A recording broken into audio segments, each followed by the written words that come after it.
Break के बाद दोबारा इस्तकबाल है आपका। इस वक्त बज चुके हैं जी 9:58 हो रहे हैं और दूसरे पड़ाव पर हम आ गए हैं। फटाफट से खबरों के सफर को बढ़ाते हैं आगे। और ब्रेक के बाद हमने आपको कहा था कि आज जम्मू के अंदर क्या कुछ होने जा रहा है, जरा इस पर एक नजर डालते हैं और आपको अपडेट करते हैं कि आज जम्मू की सियासत किस तरीके से उछाल मार सकती है और गर्माहट कहां पर आएगी। आपको याद होगा कि रेवेन्यू सेक्रेटरी साहब की तरफ से एक हुक्मनामा जारी कर दिया गया था और उस हुक्मनामे के अंदर श्रीनगर और जम्मू के अंदर कई नोटिसें जारी कर दी गई थी और उन नोटिसों के बाद हमने एहतजाजी मुजाहिरों का सिलसिला भी देखा था। ताहम अब सियासी जमातें भी इस एहतजाज का हिस्सा बन रही है और जम्मू के अंदर आज खबर है कि डेमोक्रेटिक आजाद पार्टी और Peoples Democratic Party youth wing के दो अलग अलग मकामात पर जहां शहर के अंदर एहतजाज होगा, वहीं पर दीगर जमातों की तरफ से भी आज सरकार यानी इंतजामिया को घेरने का मन बना लिया गया है। जहां अभी तक हम एहतजाज पुंछ, राजौरी और डोडा के कुछ इलाकों के अंदर ही नजर आ रहा था,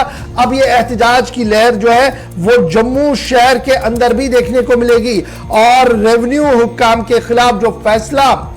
उनकी तरफ से लिया गया है कि 31 जनवरी तक तमाम सरकारी जमीनों से नाजायज कब्जा हटाया जाएगा, उसके खिलाफ आज बाज़ाब्ता तौर पर democratic Azad party, peoples Democratic party का जम्मू के अंदर एहतजाज होने जा रहा है। और एहतजाज को रोकने के लिए, अमन कानून की सूरत हाल को बहाल रखने के लिए पुलिस ने भी अपनी हिकमत अमली को तरतीब दे दिया है। एक तरफ से जहां सियासी जमातें मैदान में कूद रही है, वहीं पर जम्मू शहर इन दिनों एहतजाजों का मेन मरकज बना हुआ है। एक तरफ से ये एहतजाज शुरू हुए, उससे पहले 200 दिन से भी ज्यादा दिन हो गए हैं जहां पर कश्मीरी पंडित माइग्रेंट एहतजाज कर रहे हैं। उसके साथ साथ रहबर खेल और दीगर मुलाजमीन का धरना प्रदर्शन भी चल रहा है। इधर डेली वेजर्स भी मैदान में आने की बात सामने रख रहे हैं और पीडीडी के मुलाजमीन के हवाले से भी खबर यह है कि वहां के डेली वेजर्स भी जम्मू के अंदर एहतजाजी धरने पर आ सकते हैं सड़क पर। तो इन एहतजाजियों के बीच आज जम्मू शहर का हाल क्या कुछ रहेगा, सीधे चलेंगे। रितिका हमारे साथ इस वक्त हमारी नुमाइंदा ज्वाइन कर चुकी है। रितिका, बहुत शुक्रिया जी ज्वाइन करने के लिए। एहतजाज प्रोटेस्टों की जब हम बात करते हैं तो खबर यह है कि आज का दिन एक इंपॉर्टेंट दिन है क्योंकि पॉलिटिकली कुछ पार्टियां उस फैसले के खिलाफ एहतजाज करने जा रही हैं जिस फैसले में यह साफ कर दिया गया था कि सरकार का हक है और उन पर जो नाजायज कब्जे हैं उनको हटवाया भी जाएगा। और इस सिलसिले में देखा था कि नोटिस बहुत सारे इलाकों के अंदर जारी किए गए थे। कहां पर आज धरना प्रदर्शन होगा और धरने को रोकने के लिए नाकाम करने के लिए क्या पुलिस का इस्तेमाल होगा या पुरअमन ही सारा कुछ चलेगा?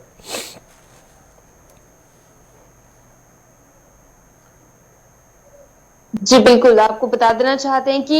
यहाँ पे रेवेन्यू डिपार्टमेंट की तरफ से एक ऑर्डर निकाला जाता है जिसमें तमाम लोग जिनके पास भी स्टेट लैंड है और वहीं से उन लोगों को उनके इविक्ट करने की बात की गई है। इसी के खिलाफ कहीं ना कहीं जम्मू की सड़कों पे लोगों की नाराजगी हमें देखने को मिली है और इसी में आम जनता को सपोर्ट करने के लिए राजनीतिक दल बाहर निकल के आ रहे हैं। और आपको बता दें कि राजनीतिक दलों की अगर मैं बात करूं, सबसे पहले यहाँ पे पीपल अलायंस पार्टी जो है, आज उनकी तरफ से कहीं ना कहीं डेमोक्रेटिक अलायंस पार्टी की अगर मैं बात करूं, आज कहीं ना कहीं वो धरना प्रदर्शन करते हुए हमें जम्मू की सड़कों पे दिखेंगे और उसी के साथ पीडीपी के वर्कर्स जो हैं वो भी कहीं ना कहीं धरना प्रदर्शन करते हुए दिखेंगे। और इसी के साथ आपको अगर बताना चाहेंगी, आम जनता की तरफ से भी कल परसों की अगर मैं बात करूं, 2 दिन पहले से प्रदर्शनों का सिलसिला शुरू हो चुका है जिसमें पुंछ में देखा गया था पंच और सरपंच भी आम जनता के साथ हमें सड़कों पे नजर आए थे, जहां पे लोगों को स्टेट लैंड से इविक्ट करने की जगह यह कहा जा रहा था कि उन्हें ओनरशिप राइट दिए जाने चाहिए। जम्मू के अंदर जो प्रोटेस्ट आज रखे गए हैं अलग अलग राजनीतिक दलों की तरफ से हैं, किस तरह के अरेंजमेंट्स हैं? सिविल प्रशासन या पुलिस प्रशासन पहले से किसी तरीके से अलर्ट नजर आता ताकि कम से कम अगर प्रोटेस्ट होते हैं तो वो पीसफुल रहे? रितिका जी बिल्कुल, आपको बता देना चाहते हैं कि क्योंकि प्रदर्शन अलग अलग पॉलिटिकल पार्टीज के भी होने वाले हैं, आम जनता भी भाग लेने वाली है, इसीलिए पुलिस प्रशासन की तरफ से पहले से तैयारियां कर ली गई हैं। इस प्रदर्शन को आगे बढ़ने से रोकने के लिए पुलिस बल की टुकड़ी जो है वो तैनात रहेगी और कहीं ना कहीं अगर ज्यादा गंभीर होता हुआ मसला दिखता है या फिर ज्यादा प्रोटेस्ट में कुछ हलचल दिखेगी तो गिरफ्तारियां भी हो सकती हैं, क्योंकि जम्मू कश्मीर में ज्यादा माहौल को खराब होने नहीं दिया जा सकता। इन बातों को को मद्देनजर रखते हुए गिरफ्तारियां भी हो सकती हैं। बहुत शुक्रिया रितिका हमारे साथ ज्वाइन करने के लिए। डेमोक्रेटिक आजाद पार्टी का जो मार्च आज होने जा रहा है, मेरे ख्याल से ये पहला प्रोटेस्ट मार्च होगा जी उनकी तरफ से जो जम्मू के अंदर होगा, और इस हवाले से 12 बजे का टाइम दे दिया गया और कहा गया कि जनाब पानामा चौक जहां पर गुलाम नबी आजाद साहब की रेजिडेंस है वहां से प्रोटेस्ट मार्च जो चलेगा और सीधे डिविजनल कमिश्नर के दफ्तर तक जाएगा, जहां पर वो एक मेमोरेंडम जो है उन्हें देंगे। इस तरीके का प्रोग्राम उनकी तरफ से। और Peoples Democratic Party youth wing की तरफ से भी आज शहर के अंदर यानी जम्मू शहर के अंदर एहतजाज की खबर दी गई है, और इधर पुंछ, राजौरी और दीगर अजला से भी इस तरीके के एहतजाजों की इतलात जो है वो आना शुरू हो गई है। इतलात के बाद जरा एक और अहम बड़ी खबर की ओर आते हैं और बात करते हैं आज के दिन के हवाले से, क्योंकि दिल्ली के अंदर आज का दिन इंतहाई अहम है। इलेक्शन कमीशन ऑफ इंडिया की तरफ से आज ऑल पार्टीज मीटिंग तलब की गई है, और ऑल पार्टीज मीटिंग के साथ साथ सबकी नजरें जम्मू कश्मीर के हवाले से भी जुड़ी हैं, क्योंकि जम्मू कश्मीर की दो बड़ी जमातें नेशनल कॉन्फ्रेंस और पीपल्स डेमोक्रेटिक पार्टी के नुमाइंदे वहां पर शामिल होंगे। और खबर यह है कि नेशनल कॉन्फ्रेंस के अरकान जो इस मीटिंग का हिस्सा बनेंगे वो जम्मू कश्मीर के अंदर इलेक्शन करवाने के हवाले से और इलेक्शन कमीशन के सामने इस बात को रखेंगे कि जम्मू कश्मीर के अंदर इलेक्शन और जमहूरियत की गाड़ी को आगे बढ़ाया जाए। अपनी तरफ से वो अपनी बात रखेंगे। 2018 के बाद जब पीपल्स डेमोक्रेटिक पार्टी और पीडीपी और बीजेपी का इत्तेहाद टूटा, उसके बाद चुनाव नहीं हुए और 2023 में अब चुनाव होने की उम्मीद जो है वो लगाई जा रही है। ताहम 57 पार्टियों को इलेक्शन कमीशन ऑफ इंडिया का दावतनामा आज आया, और ये दावतनामा क्यों दिया गया है? रिमोट कंट्रोल के जरिए से जी जो हमारे माइग्रेंट एम्प्लॉयज है जो वोट नहीं कर पाते हैं वो वोट कर पाए, एक रोबोटिक सिस्टम बनाने की कोशिश की गई है, उसको आज मुतारफ कराया जाएगा। लेकिन इस मीटिंग से पहले रात देर गए एक अहम तरीन मीटिंग हुई थी। कांग्रेस ने सभी हम ख्याल जमातों के साथ मीटिंग की थी, जिसके बाद एक प्रेस कॉन्फ्रेंस हुई थी, और उसी प्रेस कॉन्फ्रेंस के अंदर इस बात का खुलासा पेश किया गया कि जो इलेक्शन कमीशन की तजवीज है कि रिमोट वोटिंग मशीन को मुतारफ कराया जाए, लगभग सभी हिज़्ब इख्तिलाफ की जमातों ने इलेक्शन कमीशन के इस प्रपोजल को नकारने का फैसला ले लिया है, क्योंकि इसके खदशात और सवाल को दूर करने में इलेक्शन कमीशन कामयाब हुआ तो शायद कुछ और भी देखने को मिलेगा। बहरहाल जो अभी तक की खबर है वो ये है कि 57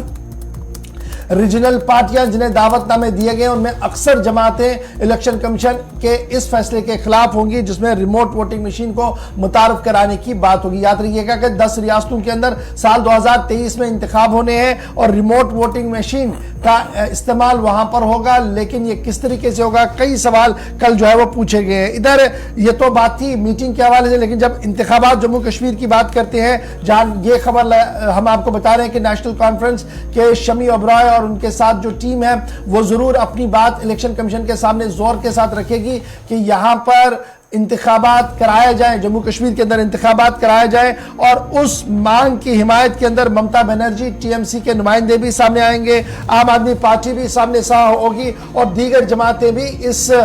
मुतालबे को इलेक्शन कमीशन के सामने रखेंगी कि जम्मू कश्मीर के अंदर चुनाव कराया जाए। ताहम अगरचे ये बात काबिल जिक्र है कि आज चुनाव के हवाले से कोई भी गुफ्तगू नहीं होनी है, इलेक्शन कमीशन का एक सेट एजेंडा है, लेकिन उस बीच हाशिए पर जरूर ये बात बताई जाएगी और डिमांड रखी जाएगी इलेक्शन कमीशन के सामने कि जम्मू कश्मीर के अंदर चुनाव कराया जाए। इस तरीके की इतलात और खबरें जो है वो सामने आ रही है। दिल्ली की हम आपको खबर बता रहे थे और दिल्ली की इतला आपको बता रहे थे, जहां पर इलेक्शन कमीशन के दफ्तर के अंदर आज मीटिंग हो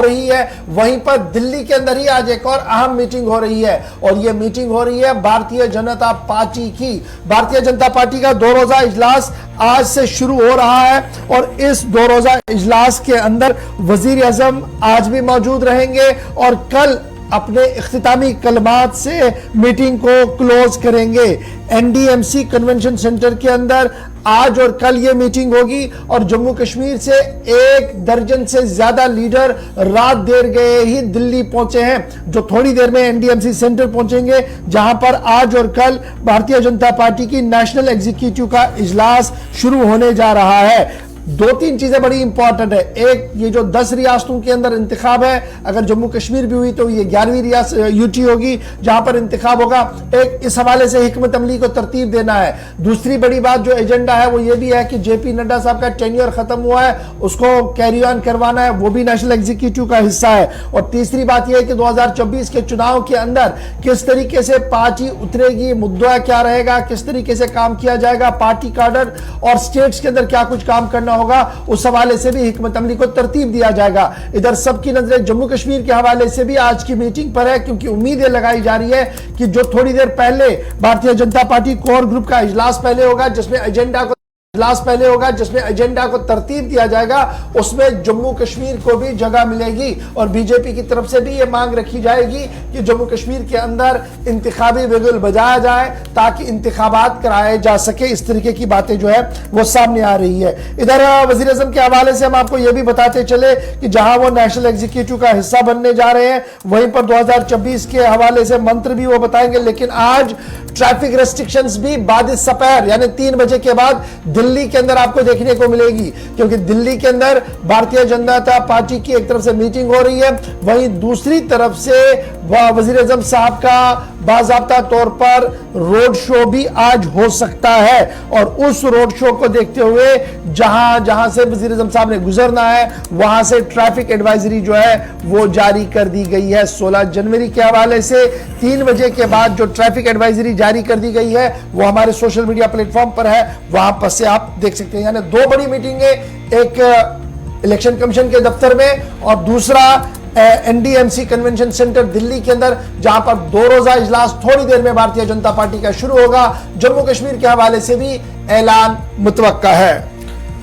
चलिए, बीजेपी के हवाले से बात हो रही थी, अब जरा बात यहां पर कांग्रेस की भी करते हैं, क्योंकि सरगर्मियां जारी हैं और सबकी नजरें भारत जोड़ो यात्रा पर भी हैं। अब मुख्तलिफ रियासतों से होते हुए जम्मू कश्मीर की तरफ इस यात्रा का रुख होना है। कुछ दिनों बाद ये जम्मू कश्मीर पहुंचेगी। इस ताल्लुक से कांग्रेस की तरफ से मजीद तैयारियां की जा रही हैं, चाहे वो सिक्योरिटी क्लियरेंस हो, कहां कहां पर ठहराव यात्रा का होगा, कौन कौन से ऐसे मकामात होंगे जहां वर्कर्स के कैंप लगेंगे, और इसके साथ साथ राहुल गांधी का भी चूंकि ठहरना और उनकी सिक्योरिटी, बाकी सारी चीजें देखनी है। कांग्रेस की तरफ से प्रेस कॉन्फ्रेंस में भी गुज़श्ता रोज बहुत सारी चीजें क्लियर की गई, लेकिन अब एक जो बड़ा प्रोग्राम है वो इस सिलसिले में श्रीनगर के अंदर, जिसके लिए ऑलरेडी कई जमातों को मदऊ किया जा चुका है कांग्रेस पार्टी की जानिब से। लेकिन उससे पहले 19 तारीख को बाद दोपहर जम्मू कश्मीर के अंदर लखनपुर से ये यात्रा यूनियन टेरिटरी के अंदर दाखिल होने का इम्कान है। 19 तारीख को अगर सब कुछ ठीक ठाक रहा, मौसम बेहतर रहा, इसी तरीके से यात्रा चलती रही, तो तय रूट्स के मुताबिक और प्लान के मुताबिक 19 तारीख को लखनपुर में, और कांग्रेस लीडरान के मुताबिक तकरीबन 23 के आसपास यानी 23 जनवरी को इसी महीने राहुल गांधी यात्रा के साथ जम्मू पहुंचने का इम्कान है। तकरीबन जम्मू जिले में वो लगभग दाखिल हो जाएंगे। इसके अलावा चूंकि यात्रा में बड़ी तादाद में लोग अभी बाहर से भी जा रहे हैं, जब जम्मू कश्मीर पहुंचेगी तो और लोग जुड़ेंगे। इसके लिए कांग्रेस के मुताबिक काफी ज्यादा हमें इंतजामात और इकदामात उठाने की जरूरत है, इंतजामात करने की जरूरत है, और सिक्योरिटी क्लियरेंस जो है उस पर भी अभी तक मुकम्मल तौर पर बात कांग्रेस पार्टी की जानिब से, काडर की जानिब से की जा रही है। रजनी पाटिल जो कि इंचार्ज है जम्मू कश्मीर के उमूर की, कांग्रेस की मुसलसल जम्मू कश्मीर के हालात पर और पार्टी कारकुनान की जो सरगर्मियां उस पर नजर रखे हुई हैं, उनकी तरफ से प्रेस कॉन्फ्रेंस में इस बात की भी जानकारी दी गई कि यात्रा जब 29 के आसपास खत्म होगी श्रीनगर के अंदर, तो एक बड़ी रैली का इनेकाद श्रीनगर के अंदर किया जाएगा, और उस रैली में भारत जोड़ो यात्रा का जो आखिरी दिन होगा उसमें एक तो सिक्योरिटी क्लियरेंस वहां पर भी, और लोग बहुत बड़ी तादाद में इस यात्रा के साथ साथ जो फाइनल रैली होनी है उसमें शामिल होने का इम्कान है। तो उस हिसाब से जगह भी देखी जा रही है, चूंकि कांग्रेस लीडर राहुल गांधी, उनके साथ सोनिया गांधी के कभी श्रीनगर पहुंचने का इम्कान है, जिनके पहले से जानकारियां दी गई हैं। इसके अलावा आप देखेंगे कई बड़े लीडरान जो कि श्रीनगर के अंदर मौजूद होंगे, साबिक वज़ीर आला जम्मू कश्मीर इस प्रोग्राम का हिस्सा श्रीनगर के अंदर बनेंगे, जिनमें आप देखेंगे डॉक्टर फारूक अब्दुल्ला, उमर अब्दुल्ला, महबूबा मुफ्ती, मोहम्मद यूसुफ तारिगामी, मुजफ्फर शाह और शिवसेना लीडर संजय राउत जैसी शख्सियात जो हैं वो भी यहां पहुंच सकती हैं। तो इन सारी चीजों को मद्देनजर रखते हुए कांग्रेस के मुताबिक 2 चीजों पर ज्यादा फोकस है। एक तो जहां पर रैली होनी है उस हवाले से सिक्योरिटी क्लियरेंस पर काम तो साथ साथ चल रहा है, लेकिन इस बात का भी अंदाजा लगाया जा रहा है कि कितने लोग सर्दी के इन सख्त आयाम में पहुंच सकते हैं, उस हिसाब से जगह भी काफी ज्यादा दरकार है, तो उस पर नजर रखी जा रही है। दूसरा, जब ये प्रोग्राम होगा श्रीनगर के अंदर, वहां पर पार्टी लीडरान का या बाकी लीडर्स जो आएंगे मुख्तलिफ जमातों के, जिनको ऑलरेडी मदऊ किया गया है, खत पार्टी सदर की तरफ से नेशनल लेवल पर पहले भेज दिया गया था। उसके अलावा जम्मू के अंदर भी जब राहुल गांधी पहुंचेंगे तो उनकी तरफ से भी प्रेस कॉन्फ्रेंस की जाएगी। श्रीनगर के अंदर प्रेस कॉन्फ्रेंस में बहुत सारी चीजें क्लियर की जानी है कि श्रीनगर पहुंचते पहुंचते पार्टी की क्या सरगर्मियां कैसे रहेंगी, यात्रा किन किन रूट से होते हुए जाएगी, वो एक अलग चीज, लेकिन पार्टी कैसे इस यात्रा के साथ साथ इस मुहिम को और तेज करने और कैंपेन को जिंदा करने की कोशिश करेगी। इस हवाले से कांग्रेस की तरफ से तमाम उमूर पर नजरसानी करने के बाद प्रेस कॉन्फ्रेंस में चीजें बताई गई। लेकिन 19 तारीख, चूंकि सिर्फ 2 दिन का वक्त बचा है, कल और परसों का, और लखनपुर से एंट्री, उसके बाद यूनियन टेरिटरी जम्मू कश्मीर के अंदर यात्रा की हो जाएगी। 22 और 23 को जम्मू के अंदर काफी हलचल होगी, जहां पर तकरीबन शहर के पास पास भारत जोड़ो यात्रा में हजारों लोग राहुल गांधी के साथ पहुंच जाएंगे, जहां पार्टी काडर ने पहले से तैयारियां कर रखी हैं। और जो कांग्रेस के तमाम पार्टी लीडर्स हैं, जम्मू कश्मीर उमूर की इंचार्ज रजनी पाटिल है, वो भी इन दिनों जम्मू कश्मीर में ही हैं। तो मुसलसल पार्टी सदर हों, नायब सदर हों, सेक्रेटरीज हों, जनरल सेक्रेटरीज हों, तमाम लोगों के साथ राब्ते में और इकदाम उठाए जा रहे हैं। इधर बात सिक्योरिटी के हवाले से हुई है, तो यहां पर आपको जरा फौज के एक अहम बयान पर भी जरा कुछ चीजें बताते चलें, क्योंकि बयान फौजी सरबराह का आया। और मुल्क में हर साल पिछले 74-75 सालों से आर्मी डे मनाया जाता है 15 तारीख को हर साल। और आर्मी डे के मौके पर मुल्क भर के मुख्तलिफ हिस्सों में आर्मी की तरफ से प्रोग्राम्स कराए जाते हैं, बड़े पैमाने पर तकरीबात का इनेकाद होता है। लेकिन इस दिन पर सबसे बड़ा प्रोग्राम जो है वो बेंगलुरु के अंदर गुज़श्ता रोज मुनक्किद हुआ, यानी 15 जनवरी आर्मी डे के मौके पर। और बेंगलुरु में जहां पर फौजी सरबराह जनरल मनोज पांडे इस तकरीब का हिस्सा थे, उनके 2-3 बड़े बयानात आए और अपनी स्पीच में उन्होंने मरकज के ज़ेर इंतजाम जम्मू कश्मीर का और जम्मू कश्मीर के अंदर सिक्योरिटी सिचुएशन जो है उसका भी जिक्र किया। लेकिन साथ ही साथ शुमाली इलाकाजात में सरहदें, शुमाल मशरकी रियासतों की सूरत हाल, line of actual control, line of control, international border, Pakistan के साथ लगने वाली सरहद या बाकी पड़ोसी ममालिक के साथ ताल्लुकात और सरहदी इलाकों की सूरत हाल पर उन्होंने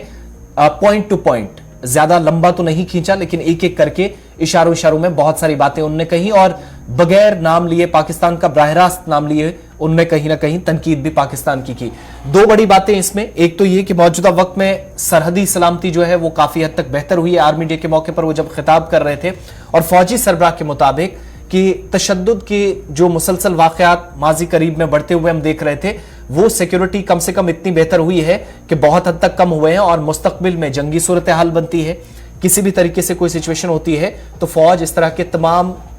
एक्सरसाइजेस कर रही है कि मुस्तकबिल में जितने भी चैलेंजेस होंगे उनसे निपटने के लिए तैयार है। दूसरा, सरहदी इलाकों के अंदर सीज फायर वायलेशंस जो बार बार हो रही थी, आपको याद होगा कि 24-25 फरवरी का वो दिन था साल 2021 में जब डीजीएमओ लेवल की बातचीत भारत और पाकिस्तान के दरमियान हुई थी और इस बात पर इत्तेफाक किया गया था कि सरहदी इलाकों के अंदर जो तनाव रहता है उसको कम करने के लिए जो अनप्रोवोक्ड फायरिंग होती है उसको कैसे रोका जाए। तो उस पर तबादला ख्याल करने के बाद वो सीज फायर वायलेशंस ना हो, 1.5 साल की इस मुद्दत के दौरान सरहद के उस पार या इस पार करीब जो लोग रहते हैं उनने राहत की सांस ली। इस पर भी फौजी सरबराह के मुताबिक कि वायलेशन जो पाकिस्तान की तरफ से की जाती थी उसमें कमी देखी गई है और सीज फायर मुआहदे से पुरअमन सूरत हाल सरहदी इलाकों के अंदर बनी है। इतना ही नहीं, ज्वाइंट एक्सरसाइजेस एलओसी के अलावा लाइन ऑफ एक्चुअल कंट्रोल पर जो चीन के साथ लगने वाली हिस्से हैं लद्दाख के अंदर, अरुणाचल प्रदेश के अंदर, वहां भी चल रही हैं। फौजी सरबराह के बयान की 2 अहम बातें जो स्पीच के दौरान जम्मू कश्मीर के ताल्लुक से और सिक्योरिटी पर उन्होंने बात की, उसके 2 इंपॉर्टेंट पॉइंट्स फटाफट से आपको दिखाते हैं। पश्चिमी सीमावर्ती इलाकों में नियंत्रण रेखा पर सीज फायर बरकरार है और सीज फायर वायलेशंस में बड़ी मात्रा में कटौती हुई है। कई प्रॉक्सी आतंकवादी तंजीमों ने अपने आप को विजिबिलिटी देने के लिए टारगेटेड किलिंग्स की नई टेक्निक अपनाई है। भारतीय सेना अन्य सुरक्षा बलों के साथ मिलकर इन प्रयासों को विफल करने पर संकल्पित है। साथ ही हमारा प्रयास सद्भावना योजनाओं पर भी है जिसके माध्यम से स्थानीय आबादी को मुख्य धारा में हम ले आ सके। उत्तरी सीमावर्ती इलाकों में स्थिति सामान्य रही है और स्थापित प्रोटोकॉल्स और मौजूदा मैकेनिज्म के माध्यम से शांति बनाए रखने के लिए आवश्यक कदम उठाए गए हैं। लाइन ऑफ एक्चुअल कंट्रोल पर एक मजबूत डिफेंस पोस्चर बरकरार रखते हुए हम किसी भी कॉन्टिंजेंसी से निपटने के लिए पूरी तैयार। पश्चिमी सीमा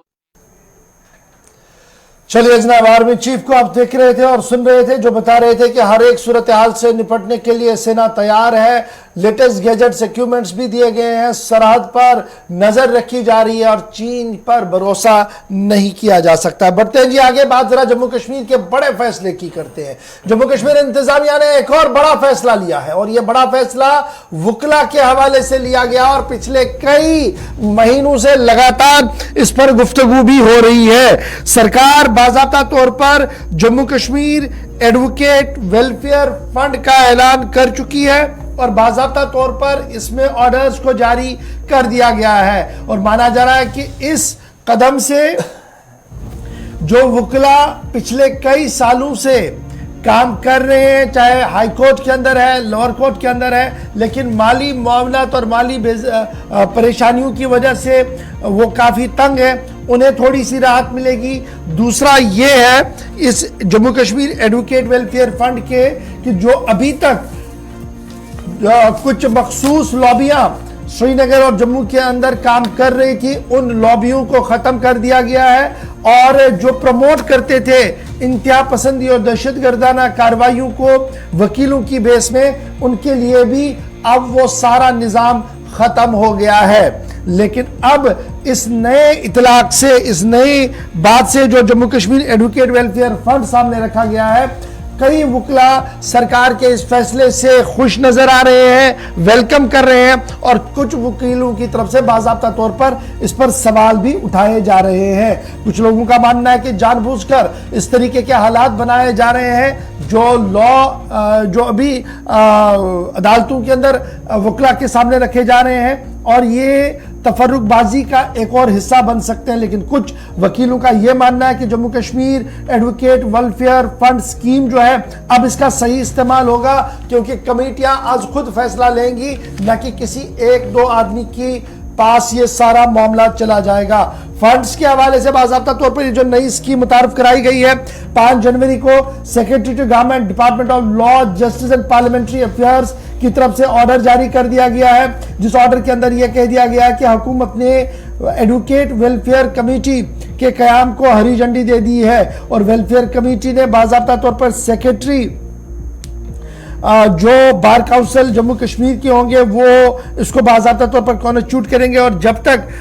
बार काउंसिल और बार कमेटियां नहीं बनती है तब तक सेक्रेटरी पार्लियामेंट्री अफेयर जो है वो इस पूरे मामले को देखेंगे कि किस तरीके से आगे बढ़ाना होगा। फिलहाल सीधे श्रीनगर चलेंगे कि मजीद इस खबर के अंदर की कहानी क्या है, क्योंकि आपको याद होगा कि कोविड-19 के दौरान लगातार ये बात सामने आ रही थी कि सबसे वर्स्ट हिट जो है वो वकील भी है, क्योंकि उसके पास कोई केस नहीं हुआ, फिर ऑनलाइन में भी उतना ज्यादा वो काम नहीं कर पाया और नए वकीलों के लिए काफी मुश्किलें जो थी वो आ रही थी। अब इस वेलफेयर फंड बनने के बाद नए और पुराने वकीलों को एक साथ आगे बढ़ने का मौका मिल सकता है, सरकार इस तरीके का दावा पेश कर रही है। सीधे श्रीनगर हिलाल हमारे साथ है। हिलाल, याद है आपको कि 2019 में जब कोविड पहली वेव आई थी, दूसरी वेव में वकीला की तरफ से लगातार इस तरीके की बातें जो है कही जा रही थी कि जनाब निजाम को मुतारफ कराया जाए और फाइनली 2023 के जनवरी के महीने में हम ये खबर बता रहे हैं कि सरकार ने बाज़ाब्ता तौर पर Jammu Kashmir advocate welfare fund को हरी झंडी दे दी है और जो लाइन ऑफ एक्शन है उसको खींच लिया गया है। Secretary parliamentary affair law parliamentary affairs ministry की तरफ से बाज़ाब्ता तौर पर ऑर्डर जारी कर दिया गया है। क्या कुछ रिएक्शन है और क्या कुछ खबर है? बिल्कुल, जहां तक खबर का ताल्लुक है, ये Jammu Kashmir advocates welfare fund rule 2023 का इसे नाम दिया गया है। हालांकि इस तरह की वेलफेयर स्कीमें वुकला बरादरी के लिए इससे पहले भी थी और बहुत पहले से वुकला उन स्कीमों से इस्तिफादा हो रहे थे, लेकिन अब जम्मू कश्मीर एडमिनिस्ट्रेशन जो है उनकी जानब से इनमें कुछ तरमीम लाई गई हैं, क्योंकि उनका कहना था कि इससे पहले जो यहाँ पर ये वेलफेयर स्कीमें थे इनसे इस्तिफादा करने के लिए recommendation Jammu Kashmir high court bar association की से जाती थी और उसके बाद चीफ जस्टिस जो कि बार काउंसिल के हेड हुआ करते थे उनकी जानिब से फिर डिसबर्समेंट ऑफ फंड्स हो जाती थी। लेकिन अब इसमें तब्दीली लाई जा रही है। अब जो बार एसोसिएशन कश्मीर है, जो एक जमाने में मियां अब्दुल कयूम भी हेड कर रहे थे, तो इस हवाले से अब इस बार एसोसिएशन की जो ताकत है वो कहीं ना कहीं कमजोर होती जा रही है। वो कैसे कि नए रूल्स जो बनाए गए हैं उसमें बार एसोसिएशन या उसके साथ साथ जो डिस्ट्रिक्ट एसोसिएशन होती हैं उनको छोड़कर नई कमेटियां भी बनाई जा रही हैं, यानी जो भी रजिस्टर्ड एसोसिएशन होगी चाहे उसमें कितने भी लोग होंगे, वो अगर रजिस्टर्ड होंगे, क्योंकि सरकार की जानब से उस हवाले से 3 मेंबरों पर मुश्तमिल एक कमेटी भी बनाई गई है जो उनकी रजिस्ट्रेशन के लिए जो है राहें हमवार करती हैं। तो वो एसोसिएशन छोटी छोटी, खासतौर पर जो नए वकला है उनके लिए वो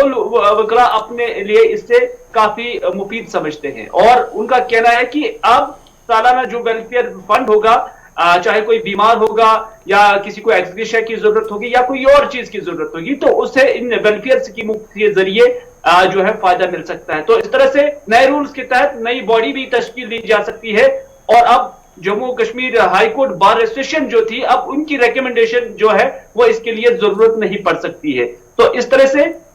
नए वकला के लिए भी अब राहें खुल गई हैं, और ऐसे वकील जो नए नए हैं उनका कहना है कि ये उनके लिए बेहतर है। लेकिन जब मजमूई तौर पर जम्मू कश्मीर के अंदर देखते हैं तो वकला बरादरी यहां पर 2 हिस्सों में पाई जाती है और 2 पेजेस पे पाई जाती है।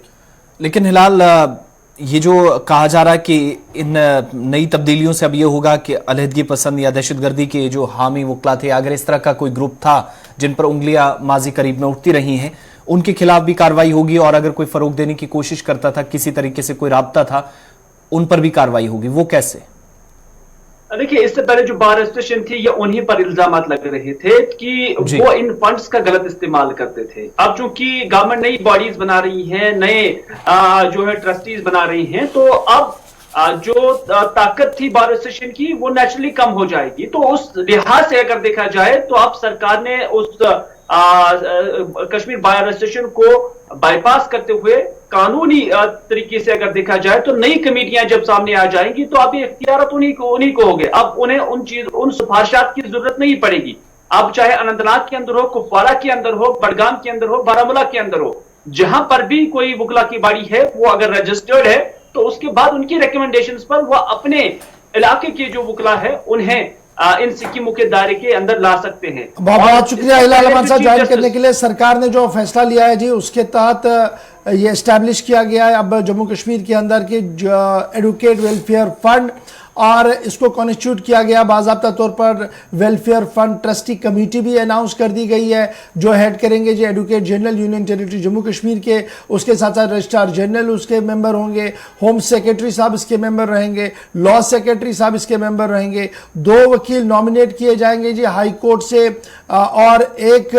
गवर्नमेंट पब्लिक प्रोसिक्यूटर नॉमिनेट किया जाएगा होम डिपार्टमेंट से जो ट्रस्टी के तौर पर यहाँ पर काम करेंगे। इस तरीके का खुदखाल जो है वो बनाया गया है, और इस एडवोकेट फंड से इनिशियली एक्सग्रेशिया रिलीफ देने की बात कही जा रही है। इससे जो वकला बीमार थे जिनके लिए कोई दूसरा नामुल बदल नहीं था, उनकी बीमारी का इलाज के हवाले से भी ये फंड जो है यूटिलाइज किया जाएगा। पेमेंट ऑफ फिक्स्ड अमाउंट, इसमें प्रैक्टिसिंग वकील अगर मर जाता है तो उसके लिए, उनके घर वालों के लिए किस तरीके से जरिए आमदनी रहे उस हवाले से भी एक प्रोविजन रखा गया है। और किताबें और दीगर चीज़ें खरीदने हवाले से जो नए वकील हैं उनके लिए भी काफ़ी कुछ है इस एडवोकेट एक्ट में जो है वो रखा गया। बहरहाल वकील अपने अपने अंदाज से इसको वेलकम भी कर रहे हैं और अपने अंदाज से इस पर आवाज़ भी उठा रहे हैं। तो बहरहाल सरकार ने अपना एक और वादा जो है जो उन्होंने किया था कोविड-19 के बाद उसको पूरा करते हुए नजर आ रही है। अब आप बढ़ते हैं जी आगे, बात जरा एक और खबर की करते हैं। जब बात जम्मू कश्मीर की हो रही है तो बात जरा जम्मू कश्मीर पर हुए सर्वे की भी करते हैं। और जम्मू कश्मीर पर हुआ है सर्वे कि यहाँ पर निजी गाड़ियां यानी प्राइवेट ट्रांसपोर्ट का निजाम किस तरीके से है, किसके पास कितनी गाड़ियां हैं, और उसका फिर कंपैरिजन जो है वो रेस्ट ऑफ इंडिया से किया गया है। 24% आबादी जम्मू कश्मीर की ऐसी है जिनके पास जाती कार है, जाती गाड़ी है। सर्वे किया गया है जी NFHS की तरफ से, यानी नेशनल फैमिली हेल्थ सर्विस की तरफ से ये सर्वे हुआ है, और ये सर्वे में पाया गया कि 24% आबादी जम्मू कश्मीर की ऐसी है जिनके पास अपनी जाती कार है, और 24% में से अक्सर लोग ऐसे हैं, 70 to 80% लोग ऐसे हैं जिन्होंने मुख्तलिफ बैंकों से लोन सैंक्शन करवा के ये गाड़ियां जो है वो लाई है। ये इसका एक और पार्ट है। जम्मू कश्मीर तीसरे पायदान पर है मुल्क के अंदर जहां पर इतनी बड़ी तादाद में लोगों के पास गाड़ियां हैं। पहले पायदान पर अगर आप लिस्ट को देखेंगे तो लिस्ट टॉप कर रहा है जी 45.2%, ये केरला के अंदर है, यानी 45.2% आबादी केरला की वो है जिनके पास अपनी गाड़ियां हैं, और उसके बाद 26.2% रिपोर्ट में पंजाब को दिया गया है। यानी केरल के बाद पंजाब की आबादी ऐसी है, पंजाब सूबे और पंजाब रियासत, जहां पर सबसे ज्यादा गाड़ियां जो है वो लोगों के पास है, दूसरे नंबर पर है। और 21.9% प्राइवेट व्हीकल जो है वो दिल्ली के अंदर है, तीसरे पायदान पर है। 19.4 जो हरियाणा के अंदर है, 15.3 कारें जो है वो इस तरीके से कंपैरिजन जो है वो बनाया गया है। तो कुल मिलाकर 24 ये जो हमारे पास परसेंटेज आई है, 24% आबादी जो हमारी है रियासत की, उसमें अपनी गाड़ियां लोगों को है। और बाज़ाब्ता तौर पर बैंक का एक बहुत बड़ा रोल पिछले 10 साल के दौरान इसमें रहा है। एक तरफ से ये बातें सामने आ रही है। और फिर ट्रांसपोर्ट निज़ाम को बेहतर, फाल, मुतहरिक बनाने के हवाले से रजिस्ट्रेशन प्रोसेस होना चाहिए, सड़कें भी होने चाहिए। तो आरटीओ के दफ्तर को जब आप रिकॉर्ड खंगालते हैं, 9000 कार्स, प्राइवेट कार्स को रजिस्टर किया गया जी 2021 में, और यही नंबर जब आप देखेंगे ये 6000 था जी 2020 में। 2020 में 6000 थे, 2021 में ये 9000 तक आ गए हैं। इसी तरीके से कमर्शियल और प्राइवेट व्हीकल जो जम्मू कश्मीर के अंदर बढ़ी हैं वो 24 लाख के आसपास बढ़ी हैं, जबकि 14-15 में ये 12 लाख थी, 22 के आते आते ये 24 लाख तक बढ़ गई है। यानी ट्रैफिक का निज़ाम हम लगातार जो देख रहे हैं कि जनाब ट्रैफिक जैमिंग है, सड़क पर चलने की जगह नहीं है, तो उसके पीछे ये सारी चीजें बैक टू बैक है। ये तो ट्रैफिक का हमने आपको बताया कितने हजार लोगों ने गाड़ियां लाई हैं, फिर हमने बताया बैंक का कितना इसमें रोल है, फिर आरटीओ साहब क्या कुछ कह रहे हैं। लेकिन जब आप सड़कों की सूरत हाल को देखते हैं तो सड़कें हमारी जो की तू है। अब जो की तू का कहने का मकसद मेरा ये है कि लाल चौक, घंटाघर का एरिया मेरे बचपन में भी वो इतना ही था और आज के दिन में भी 1 इंच वो बड़ा नहीं है बल्कि छोटा ही हुआ है। इसी के साथ साथ आप जहांगीर चौक से शुरू कीजिएगा बटमालू, और बटमालू से एचएमटी तक जब आप जाएंगे तो एक स्ट्रेच पर आपको सड़क बड़ी मिलेगी, पुरानी जगह पर जाएंगे तो सड़क वैसी ही मिलेगी। इंटरनल डिस्ट्रिक्ट श्रीनगर की बात करेंगे, पुराने शहर की बात करेंगे तो वही तंग गलियां हैं, वही छोटे रास्ते हैं, बढ़ाने की कभी कोशिश नहीं गई, जबकि ट्रैफिक बड़ा भी है। लेकिन उसके बरक्स जो है वो